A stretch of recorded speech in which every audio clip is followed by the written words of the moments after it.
तो दुकानदार ने बोला कि यार मैं आपकी बात कैसे मानूं कि मतलब मेरा एसी अच्छा भला चल रहा था जी। तो जैसे ही एक ब्लास्ट हुआ तो दुकानदार तो वहां से भागा वहां से। तो मैंने कैपेसिटर की वैल्यू वगैरह चेक की तो कैपेसिटर की वैल्यू चेक करने पर मुझे कैपेसिटर ठीक मिला उसका। हाय, मेरा नाम सुजिंदर सिंह है और मैं एक्सपीरियंस तो बहुत ज़्यादा मेरा कंपनी के अंदर 2018 में ज्वाइनिंग की थी मैंने। एक्चुअली मैं एक साइड के ऊपर था, वो शॉप थी। शॉप के ऊपर एक साइड के अंदर एक ऐसी एसी लगा हुआ था, यानी कि मैं वहां पर वर्क कर सकता था इजीली। जब मैंने इसी को चेक करना शुरू किया तो कस्टमर से मेरी बातचीत हुई तो कस्टमर ने बोला कि ये कूलिंग नहीं कर रहा। तो मैंने देखा कि यार कूलिंग नहीं कर रहा तो चेक कर लेते हैं हम लोग। तो जब मैंने चेक करना स्टार्ट किया तो मुझे पता लगा कि मेरा आउटडोर मेरा चल नहीं रहा। तो मैं कहा चलो ठीक है, आउटडोर चेक करते हैं। जब मैंने अपना प्रोसीजर डायग्नोस करना चालू किया तो मुझे पता लगा कि मेरा कंप्रेशर जो है, यानी कि आउटडोर जो लगा हुआ मेरा, उसका वो कंप्रेसर स्टक हुआ पड़ा है। तो स्टक होने के बाद मुझे कुछ डाउट्स वगैरह हुए उसके ऊपर। फिर मैंने कैपेसिटर वगैरह, जो मेरा प्रोसीजर है नॉर्मली, तो मैंने कैपेसिटर चेक किया। तो मैंने कैपेसिटर की वैल्यू वगैरह चेक की तो कैपेसिटर की वैल्यू चेक करने पर मुझे कैपेसिटर ठीक मिला उसका।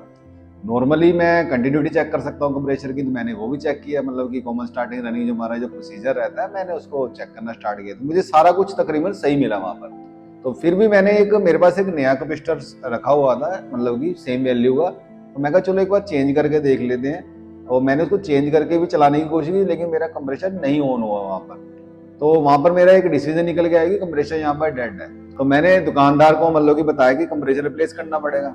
तो दुकानदार ने बोला कि यार मैं आपकी बात कैसे मानूं कि मतलब मेरा एसी अच्छा भला चल रहा था, ये एक दो दिन से प्रॉब्लम कर रहा है। तो मैंने कहा सर मैं प्रोसीजर के हिसाब से दोबारा इसको स्टार्ट नहीं कर सकता, डर लगा रहेगा मुझे कि कंप्रेसर स्टक है, जोर लेगा ब्लास्ट ना मार जाए। लेकिन कस्टमर वहां पर एग्री नहीं हो रहा था, तो मेरे ऊपर ब्लेम लगा रहा था कि तुम शायद मेरे साथ गलत करना चाहते हो, पैसा लेके जाना चाहते हो। तो मैंने बोला कि सर रिस्क है, अगर आप बोलते हो मैं नियर अबाउट वहां पर शायद खड़ा ना हो, कंप्रेसर ऑन हो गया वो भी आपका, नहीं ऑन हुआ वो भी आपका। तो मैंने कस्टमर को मना कर दिया यहाँ पर। कस्टमर लेकिन मान के राजी नहीं था। तो मैंने कहा सर रिस्क बहुत ज्यादा है, चलती फिरती रोड है, लेकिन वो एग्री नहीं हुआ। उन्हें बोला कि आप मुझे एक बार दोबारा चेक कराओ, मेरी तसल्ली कराओ, क्योंकि मैंने देखा नहीं प्रोसीजर। ठीक है सर। तो वहां पर मैंने अपना प्रोसीजर दोबारा से किया, लेकिन मैंने दुकानदार को भी और मैं खुद वहां से हट गया थोड़ा सा साइड में कि सर रिस्क नहीं लेंगे, हम पेर मीटर मैंने नीचे लगा दिया, यहाँ पर आपको दिखाई दे जाएगा और एक साउंड सुनाई देगा आपको, जिससे पता लग जाएगा। मैंने दिखा दिया कि ये कैपेसिटर नया लगाया है, मैंने सब कुछ दिखा दिया उसको।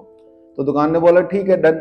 तो जैसे ही मैंने उसको तीसरी बार ऑन किया तो वो स्टार्ट नहीं हुआ, लेकिन बहुत तगड़ा एक ब्लास्ट जरूर हो गया।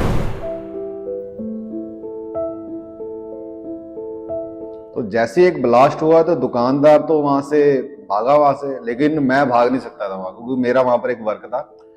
हरदम मच गई एकदम से, क्योंकि वहां पर बेसमेंट के अंदर भी कुछ ऑफिस थे।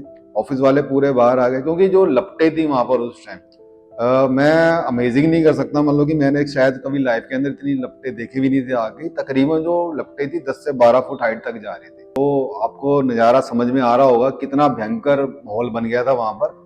वहां पर हिम्मत नहीं हारी। मैंने दुकान के अंदर दुकान वाले से पूछा कि फायर सिलेंडर वगैरह कुछ है। तो उसने बोला कि एक सिलेंडर है। तो मैंने आग बुझाने की कोशिश करी, वहां से एक सिलेंडर से बुझाई, फिर दूसरे सिलेंडर से बुझाई, यानी कि मैंने टोटल मिला के वहां पर फायर वगैरह वहां पर खत्म कर दिया।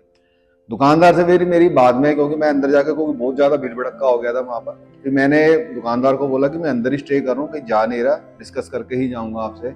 तो वहां पर मेरी दुकानदार से बाद में जब थोड़ा सा माहौल ठंडा हुआ, दुकानदार से भी मेरी बात हुई, तो कस्टमर ने भी खुद एग्री किया कि हाँ ये मेरी बहुत बड़ी मिस्टेक थी कि मैंने एक टेक्नीशियन के कहने के ऊपर कंप्रेसर को दोबारा चेक करने के लिए बोला, जबकि टेक्नीशियन क्लियर कट मना कर रहा था कि भाई ये इसी चलने वाला नहीं है।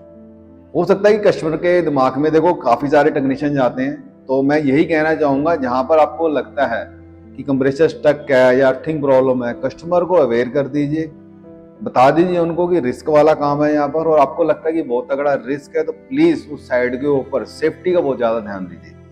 हो सकता है कि मैं शायद नियर अबाउट वहां पर खड़ा होया था, या मेरा एक्सपीरियंस वहां पर काम ना करता, या मैं कस्टमर को ही बोल देता हाँ जी आप पास में खड़े हो, तो शायद वो एक्सीडेंट शायद एक डेथ कंडीशन के अंदर भी जा सकती थी। तो मैं चाहता नहीं हूँ कि ये चीजें मतलब कि इन फ्यूचर हो किसी के साथ। तो ये एक मेरा एक्सपीरियंस था, तो मैंने आपके साथ शेयर किया। तो प्लीज सेफ रहिए और काम अच्छे तरीके से कीजिए, और डायग्नोस करके ही काम प्रॉपर कीजिए, कस्टमर को क्लियर कीजिए।